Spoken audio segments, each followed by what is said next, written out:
गळा कासे पितांबर तुळसी हार गळा कासे पितांबर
झाले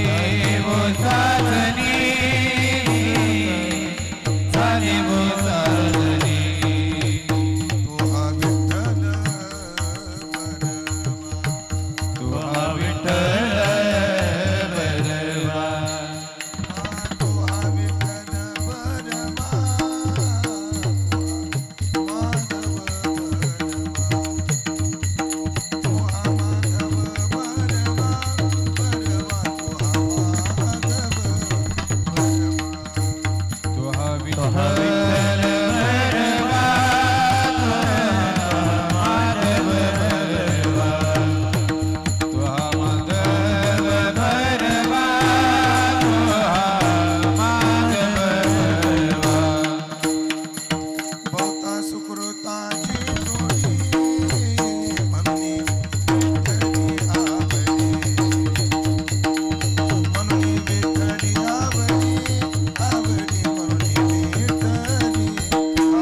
जी हनुमंता शरण शरण जी हनुमंता शरण शरण जी हनुमंता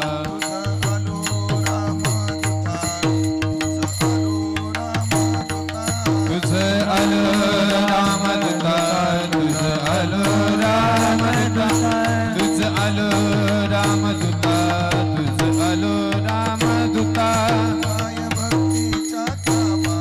काय भक्तीच्या बाटा काय भक्तीच्या त्या बाटा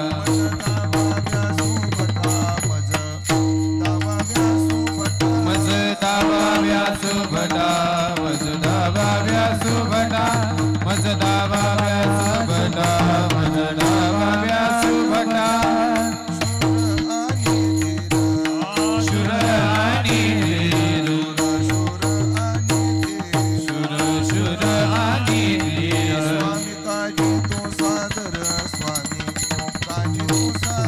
स्वामी काजी तू सादर स्वामी काजी तू सादर स्वामी काजी तू सादर स्वामी काजी तू सादर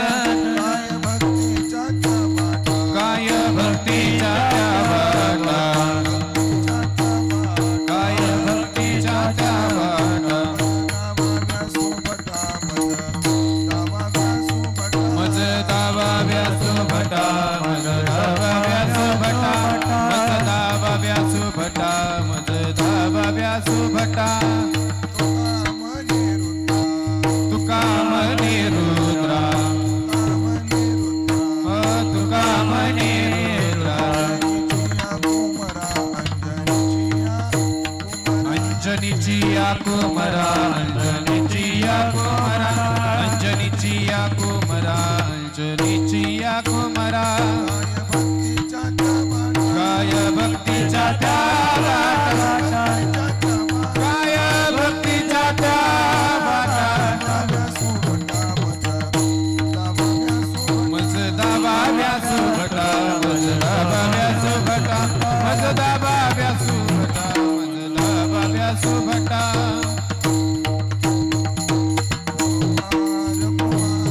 विडोबार कुमाई विडोबार कुमाई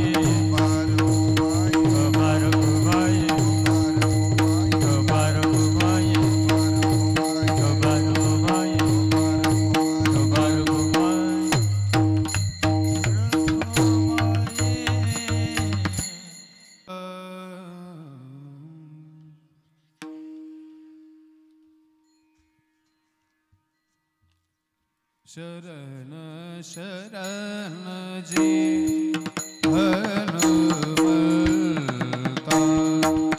शरण शरण जी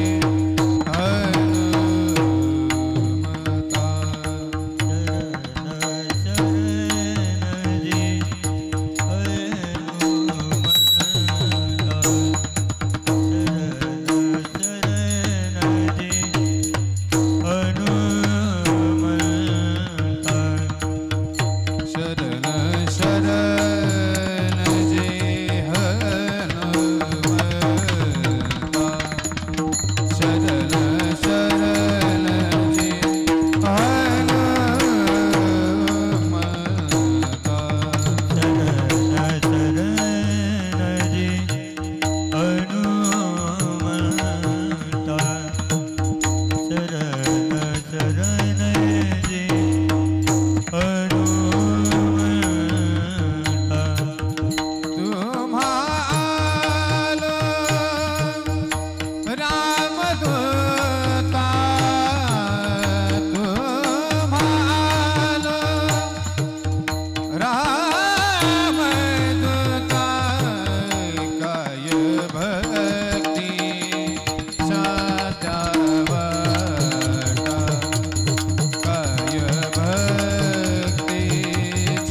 देवाचा वाटा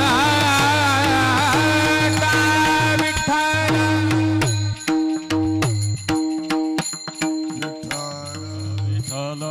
विठ्ठल विठ्ठल विठ्ठल विठ्ठल विठ्ठल विठ्ठल विठ्ठल विठ्ठल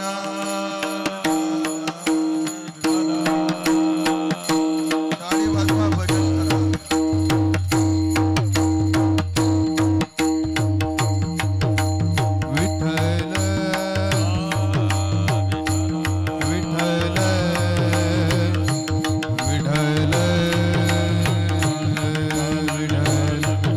करा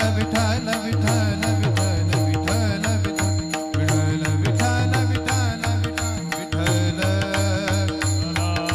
विठ्ठल विठ्ठल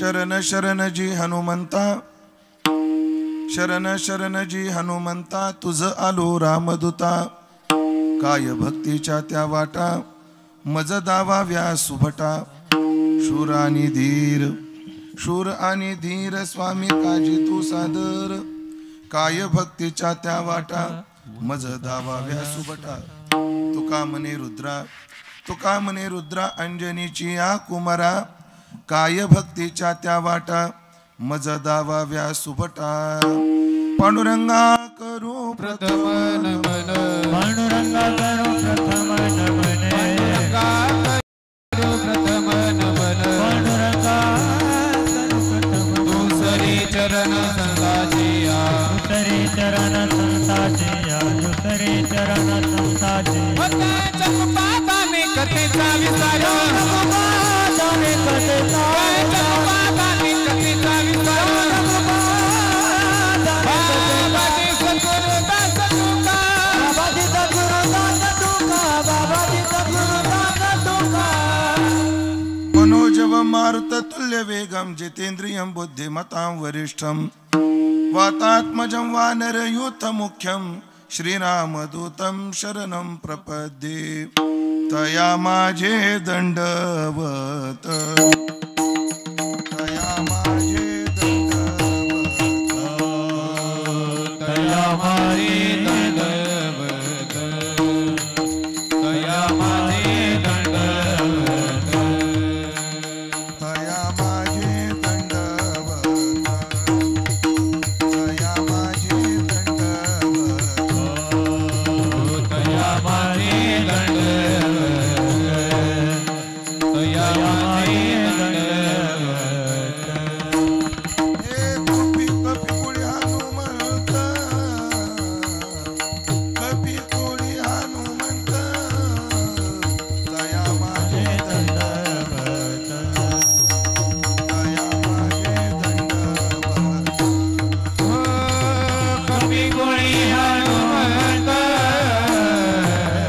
कपी कोणी हनुमंत तया माझे दंडवत तया माझे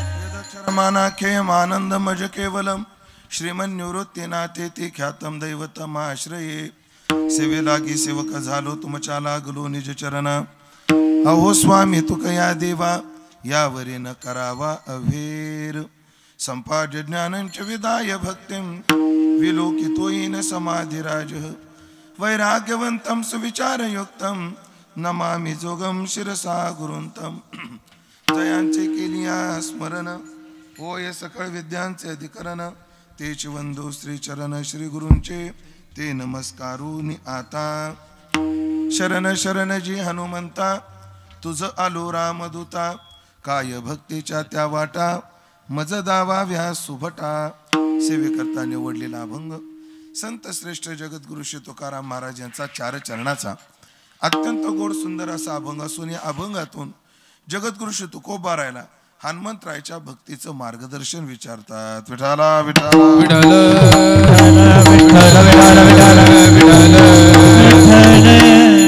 उपस्थित सर्व भाविक सज्जन वैष्णव गुणीजन महाराज मंडळी यांच्या पावन आणि सन्माननीय उपस्थितीमध्ये आज आपण या माळवाडी गावात चिंतन सेवेत प्रवृत्त आहोत. त्या चिंतन सेवेचं निमित्त याच गावातील एक सद्भाविक हा आवाड परिवार, या परिवारातील मागच्या पिढीने, आता मागच्या पिढीत ते 2 जण आहेत अजून, मागच्या पिढीने हनुमंतरायाचं एक मंदिर आपल्या श्रद्धेने आपल्याला हनुमंतरायाची सेवा घडावी या उद्देशातून बांधलं होतं. तिथं हनुमंतरायाची सेवा हा आवाड परिवार करत होता. पण आता ते जुनं मंदिर थोडं मोडकळीला आलं. देवाचे देऊळ होते जे भंगले आणि चित्तासी ते आले करावेशे. देवाचं मंदिर थोडं भंगलं. आता या परिवाराला वाटलं आता दोघांचे बंगले झाले, आता देवाचं बी मंदिर व्हावं. पण ते आमच्या दिनकर भाऊनी मनावर घेतलं आणि दिनकर भाऊ तथा त्यांचे चिरंजीव तथा त्यांचे बंधू, त्यांचे पुतणे यांनी हे मनावर घेऊन आपल्या जागेत सुंदर असं मंदिर बांधलं. आणि या मंदिराचं पुनर्स्थापना देवाची होत असताना सर्व माळवाडीकर स्वेच्छेनं ज्यांनी ज्यांनी सहकार्य केलं असे सद्भाविक यातून या कार्यक्रमाचं आयोजन झालं ठरलं. आणि या कार्यक्रमातील कीर्तनाची सेवा माझा आणि या आवाड परिवाराचा असणारा ऋणानुबंध स्नेहानुबंध, या स्नेहानुबंधापोटी तथा माझे परमार्थ स्नेही आदरणीय हरिभक्तीपरायण कृष्णाजी महाराज भाबड यांच्या विशेष आग्रहातून संपर्कातून ही सेवा माझ्या वाट्याला आलेली आहे. खरं तर काय असतं, नियतीनं काय काय गोष्टी लिहून ठेवलेल्या असतात. आजचं जे कीर्तन होतं ते 14 तारखेचं मला कृष्णा महाराजांची ही तारीख जमते का, ती तारीख जमते का, ही वेळ जमते का, ती वेळ जमते का. कारण दिनकर भाऊचा फार आग्रह होता की बाबाचं कीर्तन झालं पाहिजे. कारण आमचं कीर्तन कधीपासून पेंडिंग आहे, नीरवच्या बर्थडे पासून पेंडिंग नीरवच्या वाढदिवसापासून. तेव्हा सगळं आयोजन झालं होतं. पण काही तांत्रिक अडचणीमुळे तो कार्यक्रम तेव्हा आपल्याला थांबावा लागला. तेव्हापासून हा कार्यक्रम पेंडिंग होता. म्हणून बाबाचं कीर्तन झालं पाहिजे, माझी सेवा घडली पाहिजे असं यांना वाटायला लागलं. म्हणून अनेक तारखा समोर आल्या पण काही जुळताजुळं होईना. आज माझा पुण्यामध्ये काला होता. त्या लोकांना मी म्हटलं की बाबा तेवढं कीर्तन कॅन्सल करा, प्रेमाची मंडळी आहेत. तीन बाबा आपला काला त्या दिवशी नाहीच तर कॅन्सल कसा करा. मग म्हणजे आपला काला 11ला आहे, म्हणजे काला होता 11ला आणि मी लिहून ठेवला होता 14ला. म्हणून कदाचित हनुमंतरायचीच इच्छा होती की कीर्तन व्हावं, म्हणून माझ्याकडून ती चूक घडली आणि 14 एप्रिल रिकामी राहिली. आणि हनुमंतरायची सेवा करण्याचं सौभाग्य मला प्राप्त झालं. ही सेवा करत असताना सर्व गावातील मंडळी आहेत, गावातील टाळकरी आहेत, आमचे सर्व दुडीचं भजनी मंडळ तेही आहे. आदरणीय हरिभक्तीपरायण गायनाचार्य शरद महाराज त्यांची उपस्थिती, आदरणीय हरिभक्तीपरायण अक्षय महाराज त्यांची उपस्थिती आहे. माईक सिस्टीमवाले गणेश भाऊ त्यांची उपस्थिती आहे. सर्व टाळकरी मंडळी तथा या हा परिवार आणि या परिवाराचे आप्त इष्ट आणि ग्रामस्थ या सर्वांविषयी सद्भाव व्यक्त करतो आणि अभंगाच्या दृष्टीने चिंतनाचा प्रवास चालू करतो. खरं तर मंदिर छोटं आहे पण गोड आहे. मला मूर्ती फार आवडली. म्हणजे एरवी आम्ही लोकाला बरं वाटावं म्हणून म्हणत असतो. एखाद्या गावात गेलं की त्या गावातल्या लोकांना काय वाटावं, बरं वाटावं म्हणून म्हणत असतो मूर्ती लय भारी झाली राव, 1 नंबर मूर्ती झाली. पण आज तसं काहीच नाही. खरंच मनातून सांगतो, छोटी मूर्ती आहे पण एवढी आखीव रेखीव सुंदर मूर्ती आहे. मूर्तीकडे पाहिलं की प्रसन्नता वाटते, अशी सुंदर मूर्ती आहे. आता त्या मूर्तीची पुनर्स्थापना झालेली आहे, मंदिर झालेलं आहे. आणि मग कसं आपल्याला नवीन कपडे मिळाले, नवीन घर मिळालं की माणूस खुश असतो. आज हनुमंतराय खुश आहेत. नुसते हनुमंतरायच खुश आहेत असं नाही, हनुमंतरायचा बाप बी आज खुश आहे. मला एवढा प्रश्न पडला होता, एवढ्या उन्हात कीर्तन करायचं कसं. बरं कृष्णा महाराज म्हणले शेडचं काम पूर्ण झालेलं नाही, शेडमध्ये असल्यावर थोडं उष्णतेचा त्रास कमी होतो. म्हणजे आता या मंडपात आणि ते मंडप पॉलिस्टरचा कीर्तन करायचं कसं हा प्रश्न मला पडला होता. पण हनुमंतरायचे पप्पा म्हटले, वायुदेवता त्यांचे पप्पा आहेत, आज मोकळ्या मनानं हवा आहे का नाही खरं सांगा. हा, या हवेमुळे आज गरमच होत नाही. आणि ह्या का सुटली, माझ्या लेकराचं तुम्ही मंदिर बांधून बाप खुश आहे आज. आणि पवनसुत नाव आहे ना देवाचे, हनुमंतरायचे वडील आहेत म्हणून हे वायुनंदन आहेत. म्हणून हवाई सुटली, त्याने आपल्याला साथ दिली आणि या सगळ्यांच्या साथीने सेवेचा योग आहे. हनुमंतराय खुश आहेत. आणि मग एखाद्याची प्रसन्नता झाली की माणसानं काय करत जावं, आपल्याला पाहिजे ते त्याच्याकडून मागून घेत जावं. बाईनं नवऱ्याला कधी मागावं, नवरा खुश असला तर. नवरा जर टेन्शन मध्ये असला तर बाईनं काही बोलू नये. नवरा बाहेरून आल्याबरोबर त्याला कधीच मागू नये, कारण बाहेरच्या टेन्शनमुळे तुमच्या मागण्या रद्द होण्याची दाट शक्यता आहे. खरं तर तुम्हाला आता लई मागायची वेळ येत नाही, कारण तुम्ही आता मुख्यमंत्र्याच्या लाडक्या बहिणी झाल्या. नवऱ्याला काय विचार येतात तुम्ही काय मागता. पण काय मागायची वेळ आली तर काय करावं म्हणले, नवरा घरी आल्या कधीच काम सांगायचं नाही. मग त्याला आधी जीव द्यायचं आणि मग जेवण त्या दिवशी असं करायचं एकच नंबर. त्याला जे आवडतं ते, त्याला जे आवडतं ते मस्त जेवण करायचं. आणि एकदा पोटामध्ये अन्नाचा गोळा पडला आणि तो व्यक्ती खुश झाला, मग तो काही करायला तयार आहे. त्याला धुणं धुई म्हणलं तरी धुतं. मग त्या टेन्शन घेऊ नका. माणूस फक्त काय पाहिजे, प्रसन्न पाहिजे. हनुमंतराय प्रसन्न झाले. मग हनुमंतरायच्या प्रसन्नतेचा काय करून घ्यायचा, आपल्याला फायदा करून घ्यायचा आहे. ऐका मंडळी, हनुमंतराय प्रसन्न झाले, द्यायला तयार आहेत. पण काय मागायचं, ऐकलं का मंडळी, संसारातलं नाही काही मागायचं. कारण संसारात आम्ही किती मागितलं तरी आम्हाला कमीच पडणार आहे. माळवाडीमध्ये झोपडीत राहणारे नाशिकला 3 मजली बंगल्यात जरी गेले तरी 4थ्या मजल्यावर एवढे गज काढूनच ठेवतात. त्याला शब्द काय वसंत भाऊ, चाल म्हणतात. त्याला काय शब्द आहे, चाल काढून ठेवायची. ही चाल नाही, ती वासना आहे. ती चाल नाही, ती काय आहे, वासना आहे. हो, संसारातल्या इच्छा कधीच पूर्ण होत नाही आणि माणूस प्रारब्धाच्या पुढे कुठं जाऊ शकत नाही. अन्न मान धन हे तो प्रारब्धा अधीन. म्हणून संसारातलं नाही, परमार्थातलं काहीतरी मागू. आणि मग काय मागायचं, हनुमंतराय भक्तीचे आचार्य आहेत. हनुमंतरायला भक्तीच्या संबंधानं आपण काही मार्गदर्शन विचारू. डॉक्टर जर भेटला तर डॉक्टरला कॉलमला किती MM चे गज वापरायचे हे नाही विचारावं. इंजिनियर भेटला तर कोणत्या पानावर कोणता कायदा आहे, या कामाकरता कोणत्या कायद्याच्या संबंधानं पावलं उचलले पाहिजे असं नाही विचारावं. वकिलाला कायदाच विचारावा, डॉक्टरला आरोग्याचं विचारावं, इंजिनियरला बांधकामाचं विचारावं, साधूला भक्तीचं विचारावं, महाराजाला सत्याचं विचारावं. असं पद्धत आहे. हनुमंतराय भक्तीचे आचार्य आहेत. मग भक्तीचं मार्गदर्शन विचारू.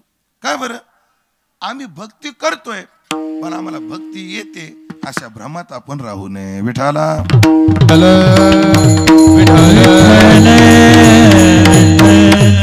ऐका मंडळी, काय एक शब्द आधी सांगतो तुम्हाला, ज्ञानोबराच्या ओवीला धरून. लचक न कळतं का तुम्हाला, लचक न. चालता चालता पायाला झटका लागला की आपण काय म्हणतो, भाऊ पाय लचकला. आणि जाताना मोठी गाडीनं धडक मारली, पडला आणि हाड मोडलं. मोडणं वेगळं आणि लचकणं वेगळं. सहजासहजी झटका लागल्यानं जे होतं ते लचकणं आणि मोठ्या आघातानं होतं ते मोडणं. ऐका मंडळी, लक्ष देऊन वाक्य ऐका. संसारात मोडलेलं चालतं, परमार्थात लचकलेलं सुद्धा चालत नाही. संसाराच्या मार्गावर चालताना काही चुका घडल्या तर दुरुस्त करता येतात. हो, काही चुका घडल्या तर काय करता येतात, दुरुस्त करता येतात. म्हणून आपल्याकडे कृष्णा महाराज प्रायश्चित्त कर्म काय आहे, नित्य कर्म, नैमित्तिक कर्म आणि तिसरं काय आहे, प्रायश्चित कर्म. हे नैमित्तिक कर्म काय, निमित्ताला धरून केलं जाणार. नित्य कर्म काय, रोज केलं जाणार. आणि प्रायश्चित्त कर्म काय, आपल्या हातून कळत न कळत काही चुका घडल्या तर त्याचं काय केलं जातं, त्याच्या क्षालनार्थ जे केलं जातं त्याला काय म्हणतात, प्रायश्चित्त कर्म आहे. म्हणजे संसारातल्या चुकीला प्रायश्चित्त आहे.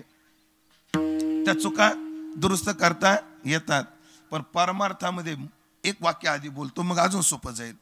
संसारातली मोठ्यातली मोठी चूक दुरुस्त करता येते, पण भक्तीतली बारक्यातली बारकी चूक दुरुस्त करायला लय त्रास होतो. तुम्हाला रामायणातलाच एक प्रसंग सांगतो. मला सांगा, सीतेचा त्याग मोठा आहे का सीतेची चूक मोठी आहे? तर उत्तर आहे त्याग मोठा आहे.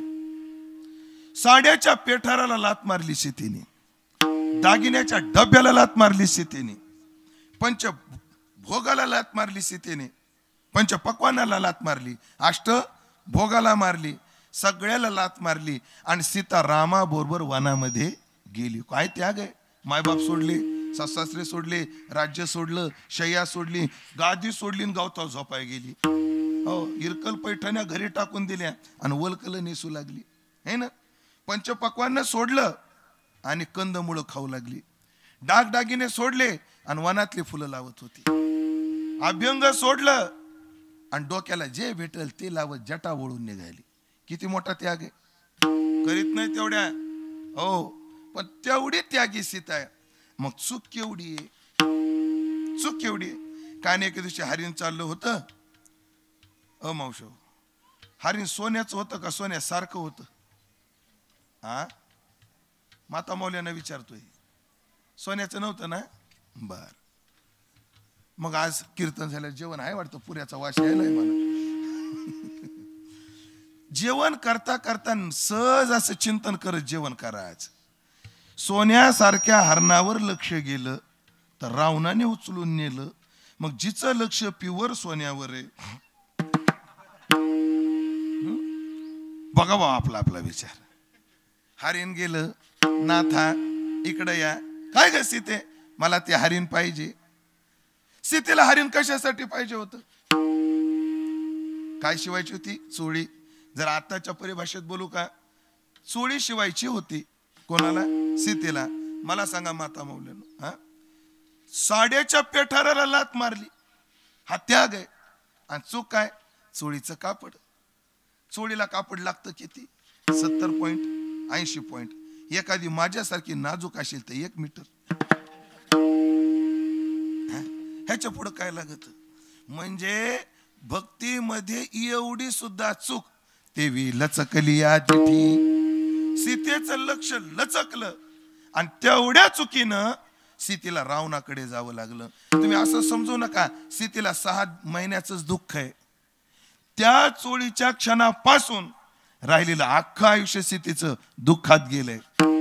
ध्यानात ठेवा. गेली, रावणाने उचलून नेली. तिथं राहूनही पवित्र राहिली. आल्यावर अग्निपरीक्षा दिली. अग्निपरीक्षा देऊनही एके दिवशी रामानं विचार केला, अरे आपली प्रजा आपल्यावर खुश आहे का, हे पाहण्याकरता वेश बदलून आपले काही मंत्री गावामध्ये सोडले.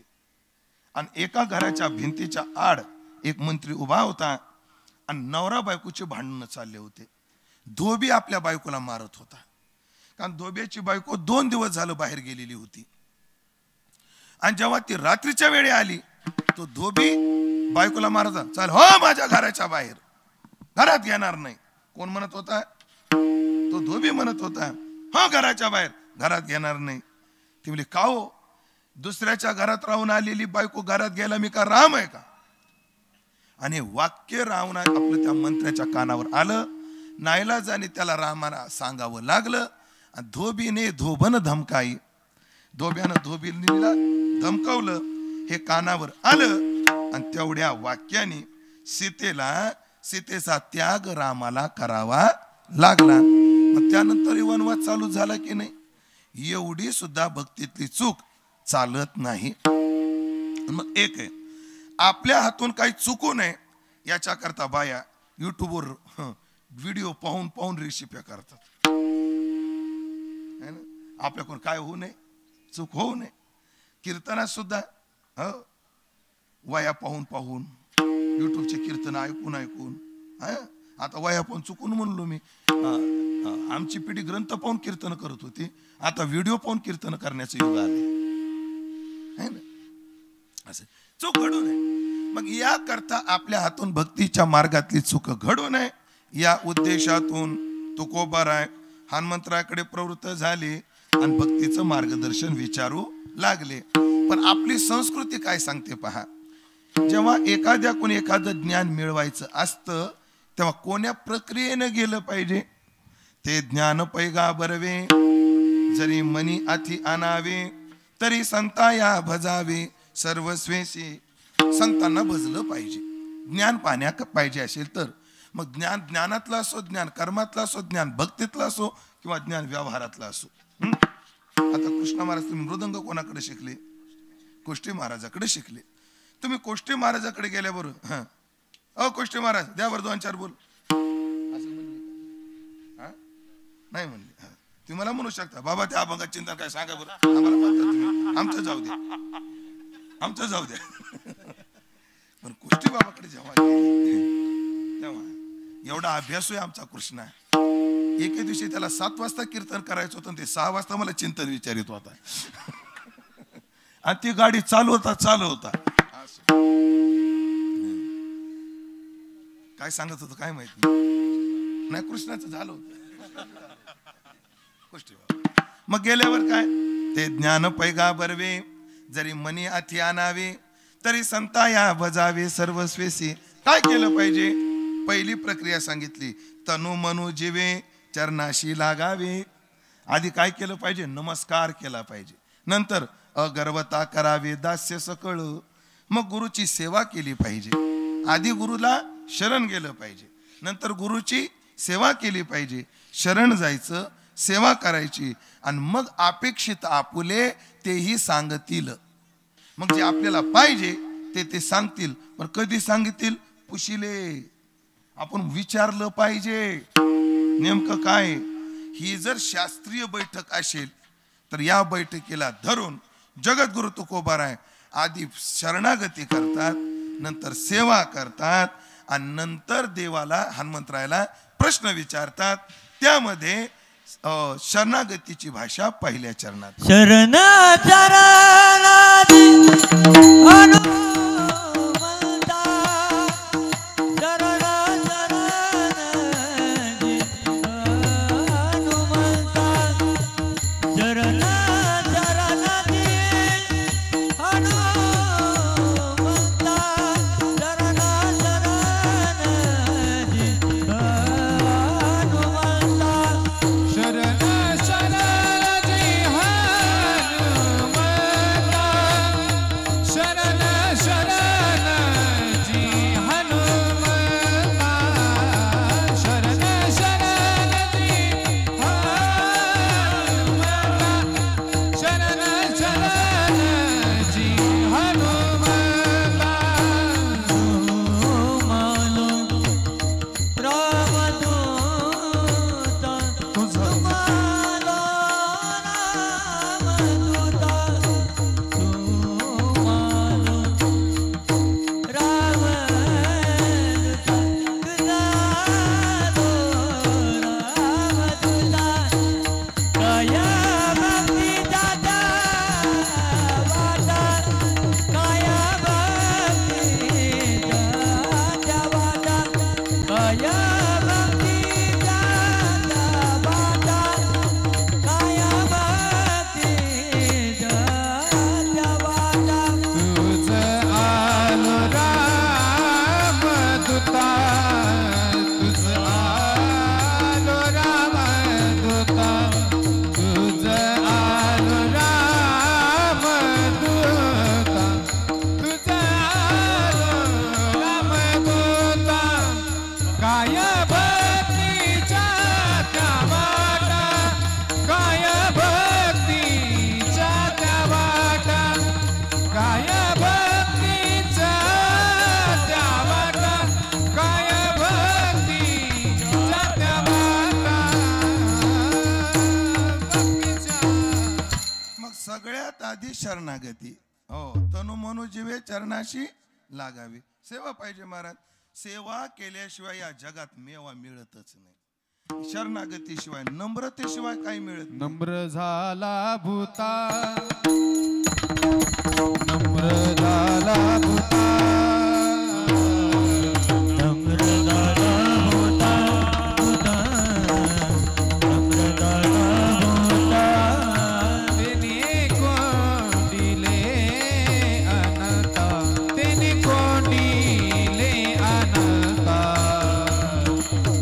ईश्वरत्वाचे अंग ईश्वरत्वाचे अंग तिने कोणी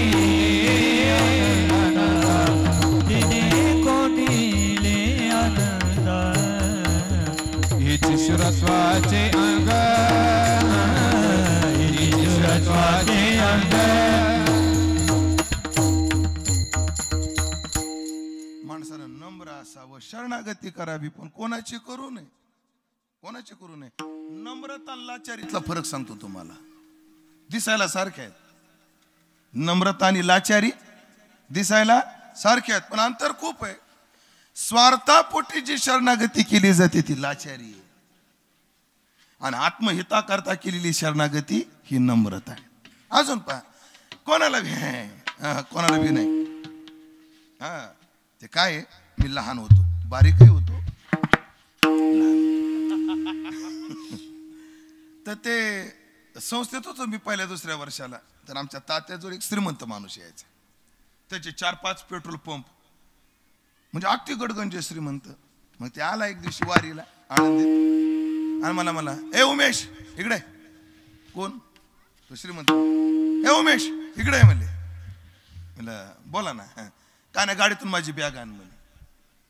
कोण म्हणला? आता मी लहान होतो, चेष्टा आहे, पण महाराज मी तेव्हा लगेच त्यांना म्हणलो. हो,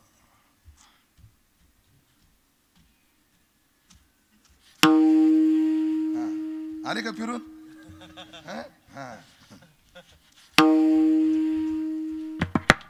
आजूबाजूला जायचे बर.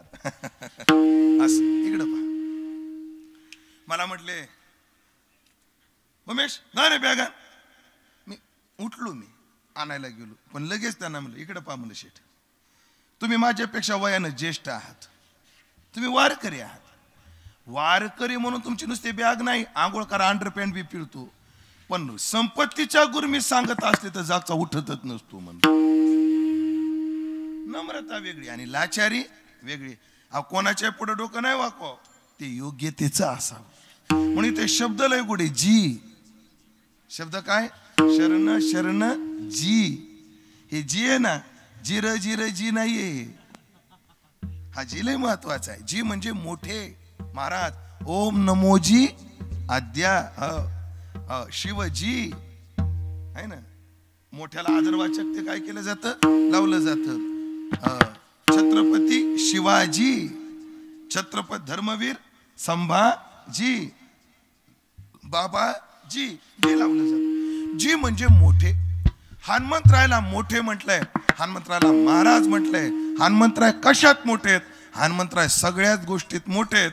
पण आता आपण 3 गोष्टीत विचार करू. हनुमंतराय शक्तीत मोठे, हनुमंतराय भक्तीत मोठे, आणि हनुमंतराय युक्तीत मोठे. विठाला हनुमंतरायची शक्ती किती आहे का? अतुलित बल धामम हेम शैलाभ देहम. अतुलित बल, ज्याची तुलना करता येत नाही असं बल. पुराणांमध्ये हनुमंतरायच्या बळाचं वर्णन केलं. ऐका, 1000 हत्तीमध्ये जेवढं बळ असतं ना, ऐकताय का? 1000 हत्तीत जेवढं बळ असतं तेवढं बळ एका उन्मत्त हत्तीत असतं. माणसाच्या अंगात जेव्हा मस्ती येते ना, तेव्हा बळ वाढतं माणसाचं. तर 1000 हत्तीमध्ये, नॉर्मल 1000 हत्तीमध्ये जेवढं बळ तेवढं बळ एका उन्मत्त हत्तीत असतं म्हणले. अशा 1000 उन्मत्त हत्तीच्या अंगात जेवढं बळ तेवढं एका ऐरावताच्या अंगात बळ असतं म्हटले. म्हणजे इंद्राचा जो ऐरावत आहे, हो, म्हणजे त्याच्या अंगात किती बळ? साधारण हत्तीच्या अंगात जेवढं बळ, 1000 हत्ती जेवढं बळ तेवढं एका उन्मत्त हत्तीच्या अंगात बळ. 1000 उन्मत्त हत्तीच्या अंगात जेवढं बळ तेवढं एका ऐरावताच्या अंगात बळ. आणि अशा 1000 ऐरावताच्या अंगात जेवढं बळ तेवढं हनुमंतराच्या एका रोमामध्ये बळ आहे म्हटले. अतुलित बलधाम. हे आपल्याकडे कमी हे फोटो, पण दक्षिणेमध्ये ते फोटो आहेत पहा कसे. इकडे बघू दे हनुमंत शेपूट आहे का इथं? खाली शेपूट, पण अशी वर शेपूट असते आणि शेपुटीला घंटा असते पहा. तुम्ही अजून पहा, तसा फोटो दिसत असेल. अशी शेपूट आणि त्या शेपटीला काय? घंटा आहे. हनुमंतरायच्या देहाचं वर्णन केलं. अतुलित बलधामम हेम शैलाभ देहम. त्यांचा देह कसा आहे? शैलाभ, म्हणजे मोठ्या पर्वतासारखा आहे. सूक्ष्म रूप धरी सिंह दिखावा, बिकट रूप धरी लंक जरावा. बिकट रूप, अगदी शरीर मोठं आहे. किती मोठं शरीर आहे हनुमंतरायाचं. म्हणजे हनुमंतरायाच्या शेपटीला जी घंटी आहे ती घंटी 60,000 टनाची आहे म्हणे. असं पुराणात वर्णन आहे. आणि त्या पुराणातलं जे वर्णन आहे त्याचं गणित आत्ताच्या केजी मध्ये 60,000 टन, एवढे बलवान आहेत. अजून हनुमंतरायाचं बल सांगतो. जेव्हा धनुष्कोटीवरून लंकेला सेतू बांधायचा ठरला तर सगळे तयार झाले. तेव्हा ते इंजिनियर होते नील, नाव काय होतं? नल आणि नील. हो, नील होता, तो इंजिनियर होता. मग नीलला सांगितलं कसं करायचं, असं असं करायचं, तसं तसं करायचं. ठरलं. आणि मग ते सेतू बांधायचा ठरला. सर्व वानर असे जोमाला लागले. आता भावार्थ रामायणामध्ये ते गणित आहे. ते काय आहे? गणित आहे. मी ते वाचलं होतं पण तुमच्या आशीर्वादानं काय आठवण मला आता. हा, पण अंदाज एक गणित पक्क आहे हनुमंतरायानं. आणि मग सगळे वानर भिडले कामाला. नव्या उत्साहानं 30-35% फुल पहिल्या दिवसात केला. दुसऱ्या दिवशी पेकाळली, कसा तरी 10-20% केला. तिसऱ्या दिवशी वानर उठेच ना. अरे उठा रे, कामाला लागा रे. लय अंग दुखतंय म्हणले. नको नाही म्हणले. आणि 2 दिवस, बरं 1 दिवस आराम करा म्हणले. आराम केला. 3 दिवसामध्ये 51% सेतू काय झाला, म्हणजे 51 योजन पूल काय झाला, तयार झाला. 51 योजन. आता राहिला 49. 3 दिवस हनुमंतराय कामात आलेच नाही. हनुमंतराय निवांत आपलं व्हॉट्सअपवरचे स्टेटस बघत बसले. निवांत बसले हनुमंतराय. बरं हनुमंतराय बसले, नुसते बसायचे नाही, हसायचे पुन्हा. आणि एखादा माणूस जेव्हा कामाला मदत करत नाही तेव्हा त्याच्याकडे बघून कसं होतं? चिड येते माणसाला, चिड येते. आणि पुन्हा कामाला तर मदतीला येत नाही आणि पुन्हा बाजूला बसून हसायला लागला आपल्याकडे पाहून. ते जामून ते एवढे चिडले. हनुमंता, एक तर कामाला हात लावला नाही म्हणले तू, हा, आणि खुशाल या वानराकडे बघतो हसत राहतो. काय करायचं? अरे सेतू राहिला झोपला काय? ते म्हणजे इकडं पहा. कोण म्हणताय? हनुमंतराय. म्हणले जामवंता, तुम्हाला जेवढा दम आहे तेवढा जिरवा आणि राहिलेला एकटा पठ्ठ्या बांधणार म्हणले. हा जिरला म्हणे आमचा दम, झोपा म्हणले. आता अरे काम पडले तू झोप म्हणते, झोपा ना. त्यांना झोपू दिलं आणि 7 योजनाचे 7 पर्वत एकदाच आणले. 7 49, म्हणजे सर्व वानरांनी 17 पद्म वानरांनी 51 योजन 3 दिवसात केला. आणि हनुमंतानं 49 योजन काही क्षणातच करून टाकला. एवढं बल, ताकद एवढी. हे झाली शक्ती. पण प्रत्येक वेळेला शक्ती कामाला येत नाही. काय वेळेला काय कामाला येते? युक्ती. पण आपल्याकडे म्हणतात शक्तीपेक्षा श्रेष्ठ. मला सांगा, शिवाजी महाराजांनी अफजल खान फाडला शक्तीनं का युक्तीनं? युक्तीनं. विशाळगडाचा वेढा तोडून पन्हाळगडावर गेले शक्तीनं का युक्तीनं? शक्तीनं. शक्यच नव्हतं. आपलं औरंगजेबाच्या त्या लाल किल्ल्यातून म्हणजे दिल्लीवर आग्र्यावरून सुखरूप आले शक्तीनं का युक्तीनं? युक्तीनं. शक्तीपेक्षा युक्ती काय असते? श्रेष्ठ असते. ते काय? युक्ती कोणाला येईल सांगता येत नाही. लक्ष द्या. 1.5 इंची, किती? 1.5 इंची लोखंडाचा 12 फुटाचा पाईप आहे. किती भाऊ? 1.5 इंची. फूट किती? 12. बरं तो सरळ नाही, असा वाकडा तिकडा आहे. आणि इंजिनियर पोरं बसले आणि त्यांच्या गुरुजीने त्यांना विचारलं, पोरो म्हणे काय? हा पाईप आहे म्हणे. हो आहे. किती फूट आहे? 12 फूट आहे. किती इंची आहे? 1.5 इंची. याच्यातून दोरा भरायचा म्हणले. सगळे इंजिनियर डोकं तापवत बसले. 4दा चहा पिले, 2दा फाटून वडे पाव आणून खाल्ले.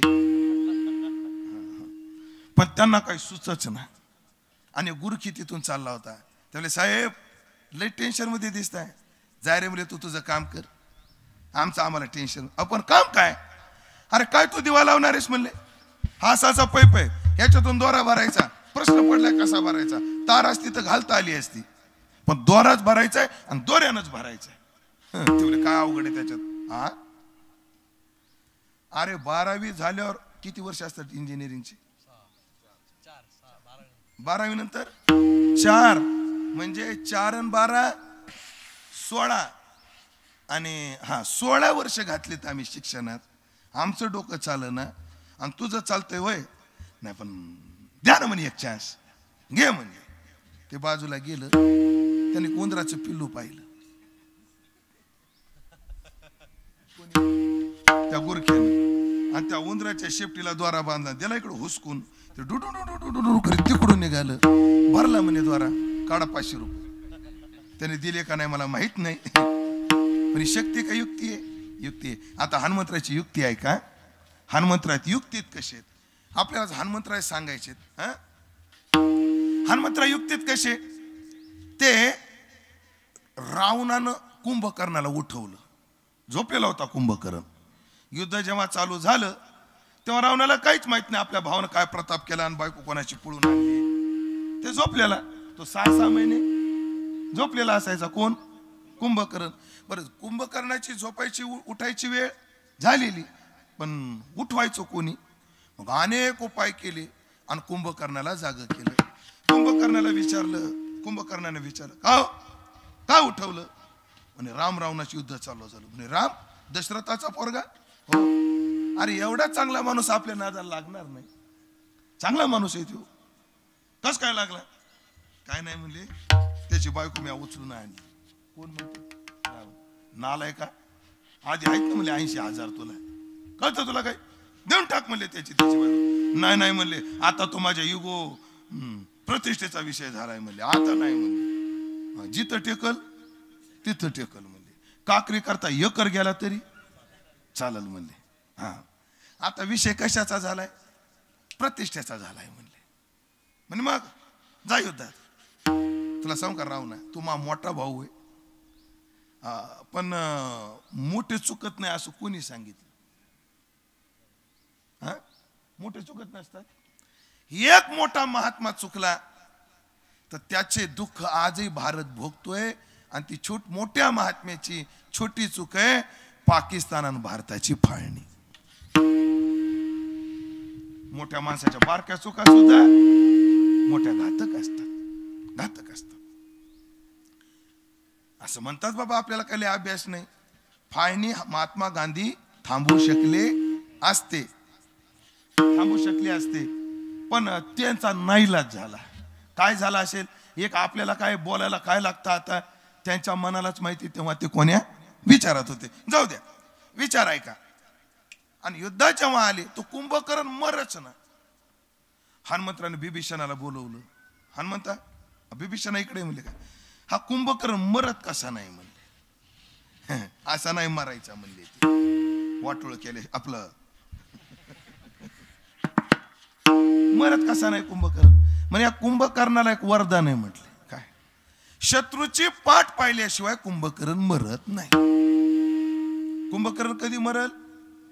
शत्रूची पाठ पाहिल्यावर. असे काय म्हणले? रामप्रभू हनुमंताजवळ आले, म्हणले प्रभू एक करावं लागतं, हे मारायचं आहे का? हो, पण त्याची युक्ती आहे म्हणले. काय? फक्त त्याला पाठ दाखवा, मरतय. अय म्हणला मी? अरे आदित्याची झाडे सदा सन्मुख सूर्या पुढे, युद्धेपी अपलायनम, क्षत्रियाचं वर्णन आहे. जो क्षत्रिय छातीवर वार घेतो तो क्षत्रिय. त्याच्या पाठीवर एक जरी वार दिसला, असं सांगतात जुन्या काळात शूर जर युद्धावर गेला आणि आल्यावर बायको ताट करायची, ओवाळायचं, पण म्हणायच्या आधी शर्ट काढा. आधी काय काढा? शर्ट नव्हतं तेव्हा सदरा होता म्हणा. काय काढा? सदरा काढा, अंगरखा काढा. आणि आधी ती तपासायची, मार पाठीवर आहे का छातीवर आहे. छातीवर किती मोठा घाव असू द्या, ती आरती ओवाळायची. आणि पाठीवर बारका जरी घाव असला, पळून आले, ते काय पूजा करायची रे? पाहणार नाही म्हणले. आता मध्यस्थी माणसाला एवढा पेच पडतो कधी कधी. हा बाबा पाठ दाखवित नाही. कोण? रामप्रभू. आणि पाठ बघितल्याशिवाय तो मरत नाही. पुढं सरकच ना फाईल. काय करायचं? मग नियम असा आहे, जेव्हा कायद्याचं बोला आणि काम करून घ्या, हे जेव्हा होत नाही तेव्हा काय द्यायचं बोला. भाषा ऐकू आली? कळाली? आधी काय द्यायचं बोला, आणि त्यानं होत नसेल तर काय द्यायचं बोला. करावं लागत. हनुमंतराय म्हणजे काय करावं? आता माझ्याकडे बघावं लागेल, बघितल्याशिवाय समजणार नाही. हनुमंतराय रामप्रभूच्या शेजारी उभी राहिली. रामप्रभू बाण मारायचे, कुंभकर्ण पडायचा, पुन्हा उभा राहायचा. बाण मारायचे, पुन्हा पडायचा, उभा राहायचा. हनुमंतराय बघत राहिले. हळूच शेपूट काढली. कोणी? हनुमंतानं. आणि रामप्रभूच्या कानाला गुदगुल्या केल्या. काय केल्या? गुदगुल्या केल्या. काय नेमकं आहे? पाण्याकरता रामप्रभूनं माग पाहिलं. बघता काय? मेला ना कुंभकर्ण. याला म्हणतात युक्ती. हा, अजून युक्ती सांगतो तुम्हाला हनुमंतरायाची, लय गोड युक्ती. ते काय झालं ते कथा जरा लांबून सांगू का लगेच जवळ जाऊन सांगू? लांबून सांगतो. हा, 2 का वाजनात. ऐका, ते सीतेचा शोध घ्यायला वानर गेले. कोण? वानर. 2 तुकड्या, एक पूर्वेला, एक पश्चिमेला आणि एक दक्षिणेला. दक्षिणेची जी तुकडी गेली ती रामेश्वरम पर्यंत आली. तेव्हा रामेश्वर मंदिर नव्हतं, तिथं आली. आणि त्या वानरामध्ये 2 गट पडले. जी टोळी तिकडून गेली होती त्या दिशेला, त्या वानरात किती गट पडले? 2. वाक्य ऐका, निष्ठावानाचा आणि निष्ठावानाचा. निसटणं हेच ज्यांचं वान आहे असे निष्ठावान, आणि एक निष्ठावान. हा, ते निष्ठावान जे म्हणले, अय म्हणले, बायको तुझी हरवली का? मै तुझी नाही, माझी नाही. तुझी आहे ना घरी? हो, सकाळीच मेसेज आलाय म्हणे, घरीच आहे म्हणले. मग बायको कोणाची हरवली? रामाची. आणि खटपट कोणाची? आपली. अरे कोणाची म्हैस आणि कोणाला उठबाईस म्हणले? माणुसकीने ठीक आहे ना म्हणले. पण आता याच्या पुढे जमीनच नाही तर याच्या पुढे काय शोध घ्यायचा? चला. पण त्या 2 गटामध्ये जे निष्ठावान म्हणले, हे म्हणले आपण नर नाहीत, वानर आहेत. हा, अरे तो जटायू, तो कोण? जटायू पक्षी मरेपर्यंत रामाचा झाला, आणि आपण वय थोड्याशा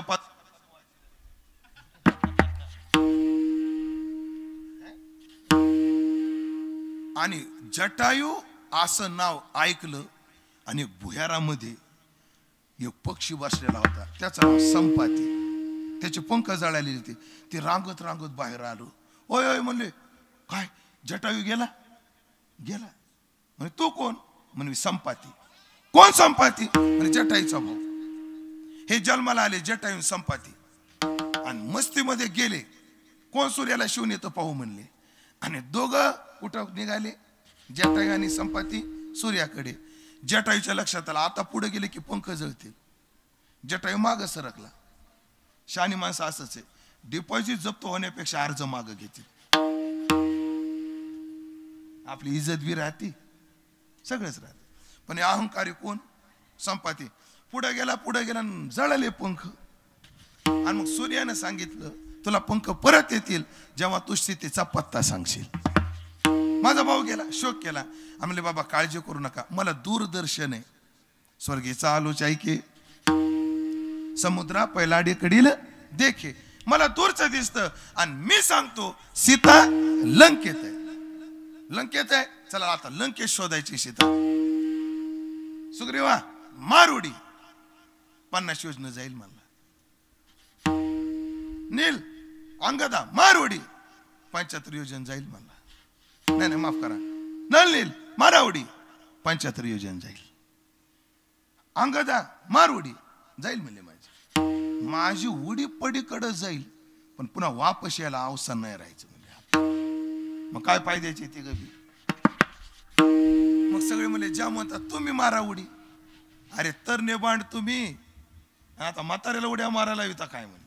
हा मग एक राहिला हुकमी अक्का कोण हनुमंतराय मारतो उडी मारतो आणि ते शक्तीचं स्मरण करून दिलं हनुमंतरायनं जे उड्डाण घेतलं जी उडी मारली ती पडाय पाहिजे ती लंकेत पडली पड लंकेत भावार्थ रामानात कथा ही लंकेच्या पुढे जाऊन पडली लंकेच्या पुढे जाऊन हनुमंतराय स्थिरावले मग सूक्ष्म रूप धरी बारीक रूप धरलं आणि त्या लंकिनीचे दात पाडून लंकेत प्रवेश केला बरं लंका म्हणजे काय डुडुळगाव आणि केळगाव आहे दापूर दोडी वाडांगळी खडांगळी कीर्तांगळी चित्तांगळी खालची खोपडी वरची खोपडी असं खेळ आहे का नाही लंका मोठी आहे आता लंकेची लोकसंख्या सांगितली असती पण वेळ संपली आपली भलं मोठं आता एवढ्या मोठ्या गावात सीता शोधायची कुठं तर वापस येऊन जायला परवडत नाही जिथं शक्ती काम करत नाही तिथे युक्ती हनुमंतरायनं अशी युक्ती केली हनुमंतराय म्हणले सीता राणी आहे म्हणली राणी राजमहालात असते आधी लंकेतले मोठे मोठे बंगले पाहिले सीता सापडली नाही म्हणजे सीता भक्त आहे भक्त मंदिरात असतात मंदिरं पाहिले पण तिथं मंदिरं कशाचे भूताचे खेताचे लावसाटाचे चुडिलनीचे तिथे भेटली नाही म्हणजे सीता वैष्णव आहे आणि वैष्णव मंदिरात भेटतात मग शोधू लागले आणि एका घरावर त्यांना दारात तुळशी वृंदावन आणि घरावर गदा शंख चक्र हे चिन्ह दिसलं म्हणजे हे वैष्णवांचं घर आहे पण वारकऱ्याच्या दारात तुळस पाहिजे का पाहिजेच पाहिजेच ज्याच्या दारात तुळशी वृंदावन नाही त्या घरचं पाणी प्यायला परवानगी नाही वारकऱ्याला कारण ज्याच्या दारात तुळशी वृंदावन नसतं ते घर नसतं ती स्मशानभूमी असते जयाची द्वारी तुळशी वृंदावन नाही स्मशानगृह ते जाना तुकोबराय म्हणतात दिसलं आणि बिभीषणजी सकाळी उठलेले होते आणि बिभीषणाचा काकडा चालू होता हो उठा पांडुरंगा प्रभात समयोपातला वैष्णवांचा मेळा गरुड पारी दाटला तुम्हाला का थांबवलं माहितीये का बिभीषणजी एकटेच काकडा करू लागले त्याच्या साथीला कोणी नव्हतं उठा पांडुरंगा आता दर्शन द्या सकळा झाला अरुणोदय सरली निद्रेची वेळा संत साधू मुनी अवघे झाले ते गोळा सोडाशेच सुख आता पाहू द्या मुख कमळा असा बिभीषणाचा काकडा चालू हनुमंतराय दारात आले हनुमंतराय म्हणले वा वा म्हणले हा वैष्णव निघाला आणि तोय वारकरी निघाला हनुमंतरायला आधीच आवड त्या काकड्याची विशेष आवड आणि मग आता बिभीषणजी पुढं म्हणायचे आणि उत्तरार्ध हनुमंतजी माग म्हणायचे चालू बिभीषणजीचा काकडा योगिया दुर्लभ तो म्या देखिला साजनी पाहता पाहता मनन पुरे धनी पाहता पाहता मनन पुरे धनी आता कोठे धावे मन तुझे चरण देखलिया भाग गेला शील गेला भाग गेला शील गेला गातो वासुदेव मी ऐका चित्त जाई देवोनी बळगता डोळे झाकोनी रात करू नका काळ करीत मैला सेल काग राम राम स्मरादी राम राम स्मरादी वा वा वा एवढा सुरेल आणि एवढा पाठांतराचा जोडीदार वारकरी कोण्या गावचे या गुरुबंधू मिठी मारली बिभीषणानं कोणाला हनुमंतरायला हनुमंतराय म्हणजे काम झालं आपलं काम फत्ते हनुमंतराय म्हणले बिभीषणा तुम्ही मला काय म्हटले म्हणे भाऊ म्हणे भावाचं नातं कोणात असतं तुम्हाला माहिती म्हणे हो ज्यांचे मायबाप एक असतात त्यांचं नातं काय असतं भावाचं मग बिभीषणा तुमचा बाप कोण म्हणे राम हनुमंत वा माझा आहे बाप रामच. बिभीषणा तुमची आई कोण? म्हणे सीता. वा वा माझी आई सीताच म्हटले. म्हणजे तुमचे मायबाप राम सीता आणि माझे मायबाप युक्ती. ऐका बरं, लक्ष द्या आता. म्हणजे इकडं पहा. पण बिभीषण अडचण एक आहे म्हणले. अडचण काय? तनिक तुम्ही अधोरे तनिक हम भी अधोरे, तनिक तुम्ही अधोरे तनिक हम भी अधोरे, तनिक तुम्ही अधोरे तनिक हम भी अधोरे, सुनो बिभीषण प्यारे तनिक तुम्ही अधोरे. अरे बिभीषणा तू पण अपूर्ण आहे आणि मी पण अपूर्ण आहे. काय अपूर्ण आहे? मला बाप कुठे हे माहिती आहे पण माय कुठे माहित नाही. आणि तुला माय कुठे हे माहिती आहे पण बाप कुठे हे माहित नाही. हे कर म्हणजे मी तुला बापाचा पत्ता सांगतो, तू मला मायचा पत्ता सांग. ते म्हणले कुठे आहे बाप? म्हणे आधी माय सांग. युक्ती किती पक्की आहे. म्हणे माय अशोक वाटिकेत आहे. लगेच अरे बाप समुद्राच्या पलीकडे आहे. ह्याला म्हणतात युक्ती. परगावात गेलो कसं काम करून घ्यायचं असतं. काय डोकं आहे? एखादा म्हणलं असतं राव पत्ता द्यायला नाही, आता कसंच करायचं, कुठंच जायचं. युक्ती श्रेष्ठ, शक्ती श्रेष्ठ, युक्ती श्रेष्ठ, भक्ती. आता तुम्हाला बऱ्याच ठिकाणी नाही 80% हनुमंतरायच्या अंगाला शेंदूर आहे. गावोगावी जा तुम्ही. तो शेंदूर काय? ते हनुमंतरायची भक्ती आहे. म्हणे असे सीताई साहेब शृंगार करू लागले. मराठीत बोलू का? मेकअप करत होते. मराठीत का? मेकअप करत होते. आणि सीताई साहेब असा कुंकू लावू लागले. तेव्हा टिकल्या नव्हत्या ना. काय लावू लागले? कुंकू. बरं आई साहेबाचं कुंकू लावणं मोठं. हनुमंतराव आईकडे पाहायचे. हनुमंता काय असं पाहतो? म्हणे आई तो डोक्याला एवढं मोठं कुंकू का ग लावलं? म्हणजे अरे आपण जेवढा मोठं कुंकू लावू तेवढं आपल्या मालकाचं आयुष्य वाढतं म्हणे.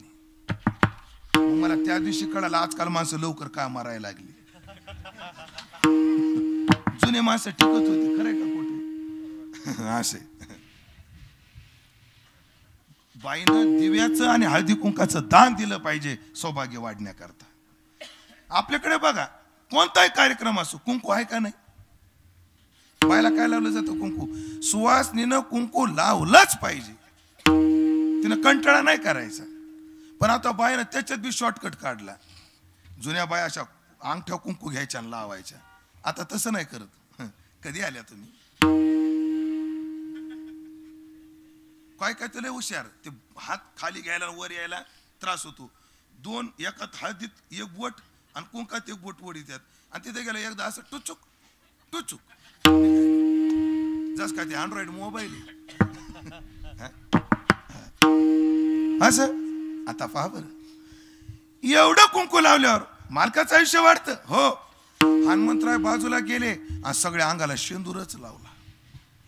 सगळ्या अंगाला. हनुमंता असा का लावला? म्हणे आई नुसत्या कपाळावर लावलं तर किती आयुष्य वाढायचं म्हणले.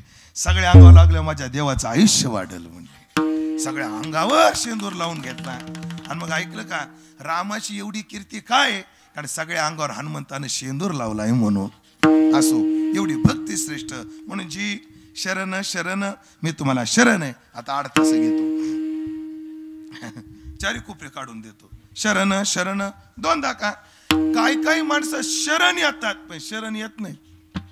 निवडबरायचं प्रमाण काय? सेवे लागी सेवक झालो तुमच्या लागलो निज चरणा.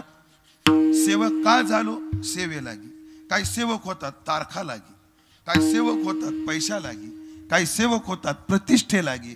पण मी तुमचा सेवक झालो ना पैशासाठी ना प्रतिष्ठेसाठी तर सेवेसाठी. काय काय असे असतात. काय काय चेलेलंय चालू. हे गुरु गरीब होते माझ्यासारखे.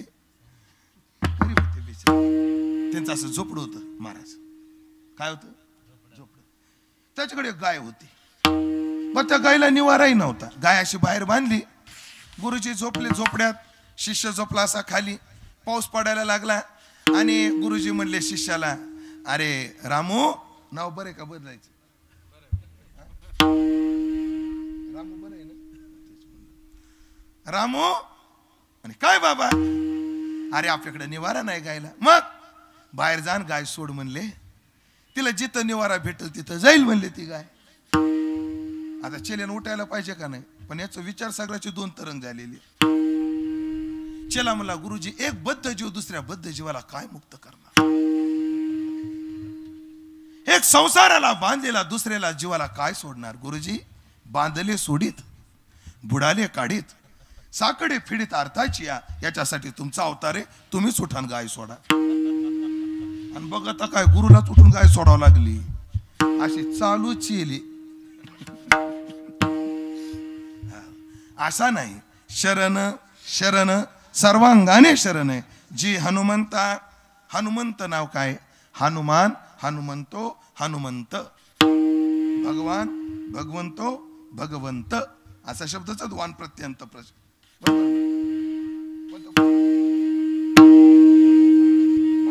पहिल्या का दुसरे?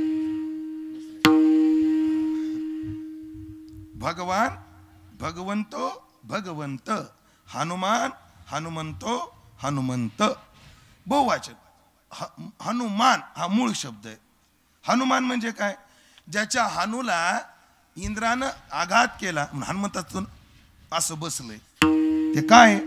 तर इंद्रानं हनुवटीवर मारलेले म्हणून हा अर्थ. पण याचा दुसरा अर्थ आहे, ज्यांनी मानाचं हनन केलं तो हनुमान. असे तुम्ही आहात. हनुमंता, तुझा आलो रामदूता, ही सेवा आहे. आता प्रश्न झाला, आपलं शरणागती झाली. रामदूता ही सेवा कशी? हनुमंतरायला स्तुती एक सेवा असते. आणि स्तुती कशी केली पाहिजे? सेवा, सेवा म्हणजे काय? पुढच्याला बरं वाटेल ते करणं. आणि स्तुती केल्यावर बरं वाटतं का नाही? बरं वाटतं. पण ती स्तुती कशी पाहिजे? आवडणारी, आवडणारी स्तुती पाहिजे, न आवडणारी स्तुती नाही. ऐकलं का? हनुमंतरायला रामदूत म्हणून घेण्यात लय आवडतं. जेव्हा हनुमंतराय लंकेत गेले आणि सीतेने विचारलं तू कोण आहे, तेव्हा ते हे नाही म्हणले मी अंजनी पुत्र आहे, मी हनुमान आहे, असं नाही म्हटले. मी पवन सुत आहे, मी केसरी नंदन, अंजनी पुत्र, पवन सुत नामा. तिथं ते म्हटले माय मी रामदूत आहे. त्यांना रामदूत म्हणून घेण्यामध्ये मोठा आनंद आहे. पण ऐकलं का? आम्हाला जर कोणी महाराज म्हटलं तेवढं बरं वाटत नाही. वारकरी म्हटलं आम्हाला लय बरं वाटत.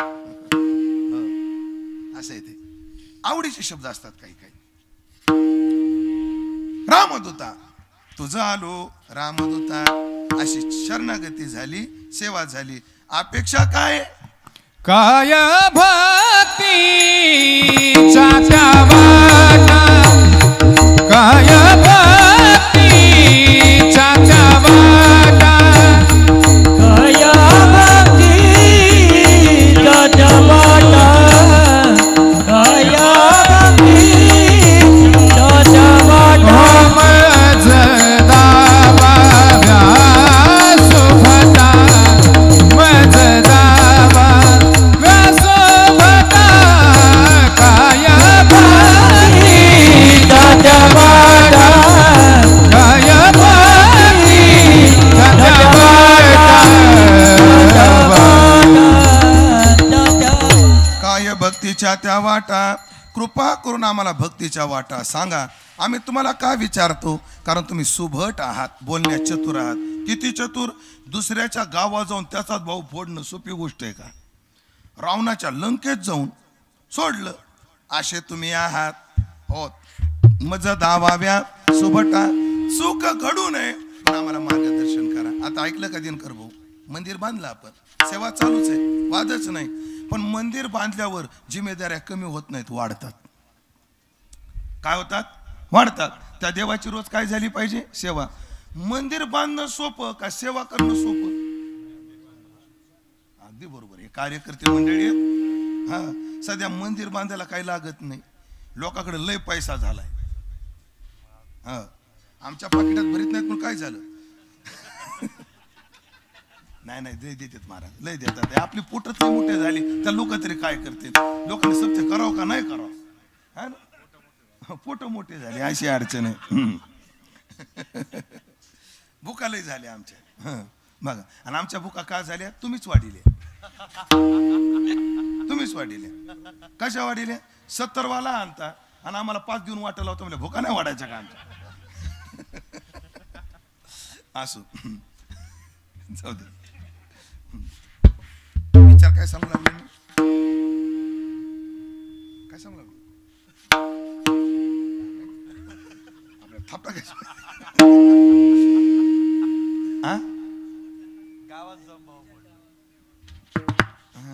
झाली होती राव. थांबा, मीच मग आता रिवर्स टाकीतो. हा, सेवा करणं अवघड, अगदी बरोबर. हे चाललं होतं. लोकांकडे लय पैसा झाला, मंदिर बांधायला सहज होतो आता, पण सेवा केली पाहिजे.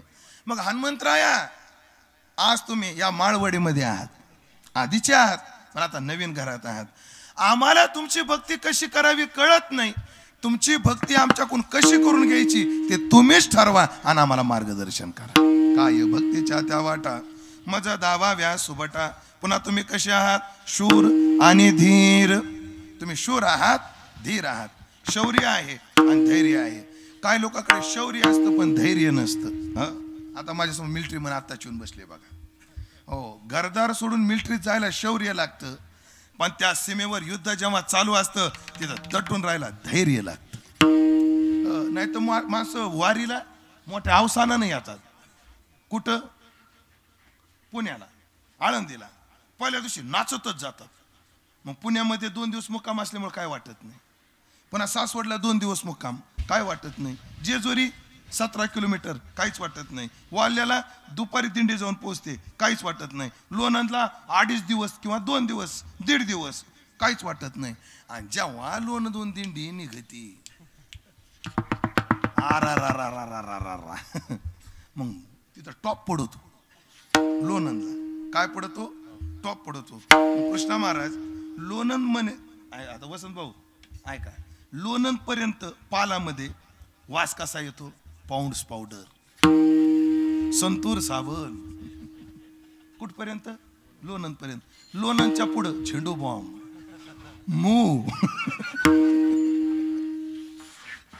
याचा वास काय होतो? चालू होतो पुढं. असं सांगण्याचं तात्पर्य काय? धैर्यानं करावं लागतं. तुम्ही शूर आहात, धीर आहात आणि कामात, स्वामीच्या कामात तत्पर आहात. किती तत्पर आहेत आता विस्तार करत नाही, वेळ संपली.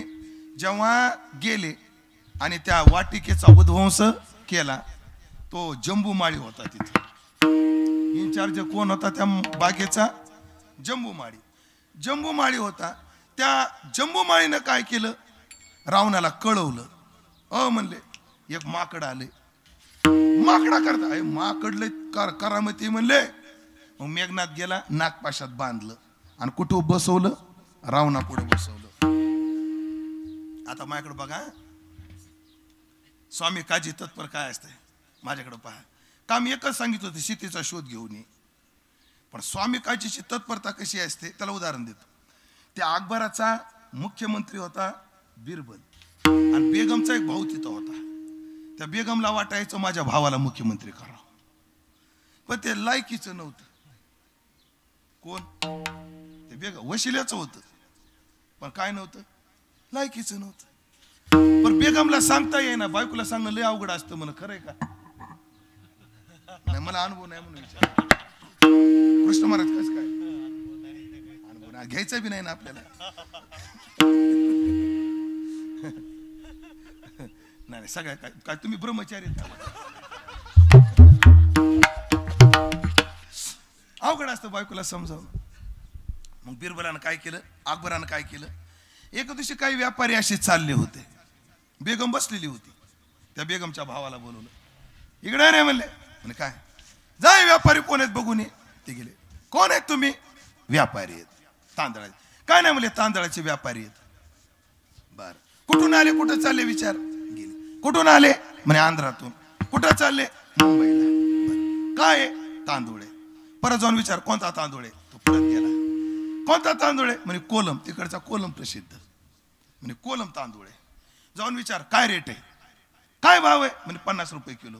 येऊन सांगितलं 50 रुपये किलो. म्हणे विचार, किती आहे क्वांटिटी? किती आहे? म्हणे 50 टन. परत किती आहे? 50 टन. त्यांना विचार विकायचं आहे का? ते परत गेला विकायचं का? हो. 17 हेलपाटे मारले. बसलं ते. तेवढ्यात बिरबल आला. बिरबल म्हणे इकडे काय? ते समोर व्यापारी दिसतात, बघ बरं कोण आहे. बिरबल गेला, 5 मिनिटं थांबला, आला. कोण आहे? व्यापारी आहेत. कशाचे? तांदुळाचे. कुठून आले? आंध्रातून. कुठं चालले? मुंबईला. कोणता तांदूळ आहे? कोलम. काय रेट आहे? 50 रुपये. किती आहे? 50 टन. विकायचं आहे का? हो. मग विकता का? विचारा. घेतला. गरज होती, घेतला. मग बेगमच्या लक्षात आलं ह्याला मुख्यमंत्री काय केलं. बेगम जी लाजली, जी उठून गेली. आज कीर्तनाला येते म्हणली होती पण आलेली दिसना. त्या दिवसानंतर कधीच म्हणली नाही माझ्या भावाला काय करा, मंत्री करा. मला सांगायचं काय, ऐका, हा तत्परता असते. त्या बिभीषणानं हनुमंताला विचारलं रावणानं, कोण रे तू? रामदूत. कशाला आला? म्हणे मी पैसे चोरलेले चोर पाहिले, सोनं चोरलेले पाहिले. चप्पल चोरणारे रोज कीर्तनात भेटतात, पण बाई चोरणारा चोर बघाय आलो. त्याला म्हणतात अवसान घात. असं बोलायचं, अवसान घात करायचा. म्हणजे अरे तुला बांधलंय आणि तू असा तरटर बोलतो माझ्या समोर. म्हणे रावणा मला बांधले पण मला सोडणार अजून मोकळा आहे म्हणले. अरे पण ध्यान राहू दे, मरण तुझ्या जवळ आहे. रावणा ते माझ्या जवळ आहे पण बघतोय तुझ्याकडे, लक्षात राहू दे. म्हणजे अशी तत्परता स्वामी न घाबरता स्वामीचं काज. हो राम काज नाही राम काज करी बेकू आतुर. हो राम काज करण्यात तुम्ही तत्पर आहात. स्वामी काजी तू सादर. आणि तुम्ही कोण आहात? तो का म्हणे रुद्र.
म्हणे रुद्रांजनीची या कुमारा काय भक्तीच्या त्या वाटा मज दावाव्या सुभटा.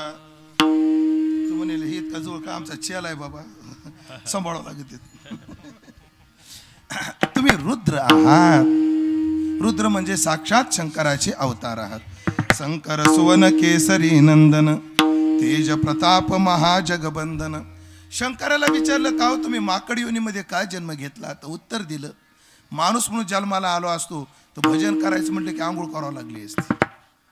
माणूस म्हणून जन्माला आलो असतो तर घर बांधण्यात वेळ गेला असता. माणूस म्हणून जन्माला आलो असतो तर कपडे घालण्यात वेळ गेला असता. पण एकदा वानर योनीला आलो, आता मला कपडे घालायला वेळ जात नाही, जेवणाकरता वेळ जात नाही, घर बांधण्याकरता वेळ जात नाही. उठायचं आणि मस्त भजन करायचं, याकरता मी मरकट योनीत अंजनीच्या उदरी जन्म घेतला. असे तुम्ही अंजनीच्या उदरी जन्माला आलेले साक्षात रुद्र असणारे, शूर असणारे, धीर असणारे, राम कार्यामध्ये तत्पर असणारे, रामदूत असणारे तुम्ही आम्हाला एकच करा. काय भक्तीच्या त्या वाटा मज दावाव्या सुबटा. मला भक्तीचं मार्गदर्शन करा अशी प्रार्थना हनुमंतराय करतायत, आपलं तुकोबाराय करतायत. मला वाटतं आपण सुद्धा आज आपल्या या माळवाडीमध्ये स्वतः भगवान हनुमंतराय आलेले आहेत. आपण सुद्धा तीच प्रार्थना करू की आमच्याकडून भक्ती घडावी, शास्त्र शुद्ध घडावी आणि ध्येयापर्यंत जाणारी घडावी अशी प्रार्थना करू. पुन्हा हा जो आवाड परिवार आहे की या परिवाराने या मंदिराचं सुंदर बांधकाम केलं. त्यात आमचे दिनकर भाऊ त्यांनी आपली जमीन देऊन आपल्या जमिनीत काय केलेलं आहे, मंदिर बांधलेलं आहे. शास्त्र असं सांगतं, ज्याला वाटतं पुढच्या जन्मात आपला रंग गोरा व्हावा त्यानं काय केलं पाहिजे. ऐका, ज्याला वाटतं पुढच्या जन्मात रंग आपला गोरा असावा त्यानं काय केलं पाहिजे, या जन्मात सोन्याचं दान केलं पाहिजे, निदान 1 तोळा केलं पाहिजे. माझ्यासारखा बघायचा. या जन्मात जे जे गोरे आहेत त्यांनी गेल्या जन्मात सोन्याचं काय केलेलं आहे, दान केलेलं आहे. माझ्याकडे बघू नका, मी एवढा बी काय काळा नाही. ठीक आहे, तुमच्या एवढा गोरा नाही पण एवढा काळा आहे का मी? आणि मनातून तर कसलाच नाही. बरं असो. सुवर्ण दाने कांती निर्मळू. आणि ज्याला वाटतं पुढच्या जन्मामध्ये आपल्याला राजा बनायचंय त्यांनी या जन्मात भूमीचं दान केलं पाहिजे. भूमी दाने हुशी भूपाळू. पण आमच्या दिनकर भाऊनी आपल्या जमिनीतला 1 तुकडा मंदिराकरता समर्पित केला.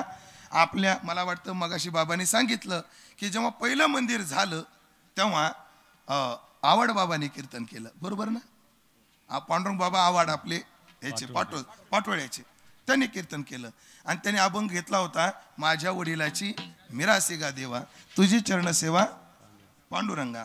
म्हणून हा जो आवाड परिवार आहे आणि आपल्या परिवारातून परंपरेनं आलेली सेवा या सगळ्या आवाड परिवाराला वाटलं आणि त्यामध्ये या मंदिराचं आयोजन, या कार्यक्रमाचं आयोजन झालं.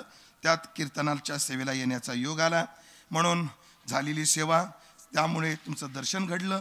म्हणून जे काही 1.5-2 तास बोलू शकलो, झालेली सेवा माझे गुरु बंडातात्या कराडकर त्यांच्या चरणी, मी ज्या परंपरेकडे शिक्षण घेतलं ती जोग महाराजाची परंपरा त्यांच्या चरणी समर्पित करतो. पुन्हा एकदा उपस्थित सर्व भाविक सज्जन वैष्णवगुणीजन यांचे आभार मानतो. आता नेमकीच ज्यांची उपस्थिती झाली असे आमचे ढगे महाराज, त्यांच्याही चरणारविंदी नमस्कार करतो, वाणीला पूर्णविराम देतो. निवृत्ती ज्ञानदेव मुक्ताबाई एकनाथ नामदेव तुकाराम. एकनाथ नामदेव तुकाराम.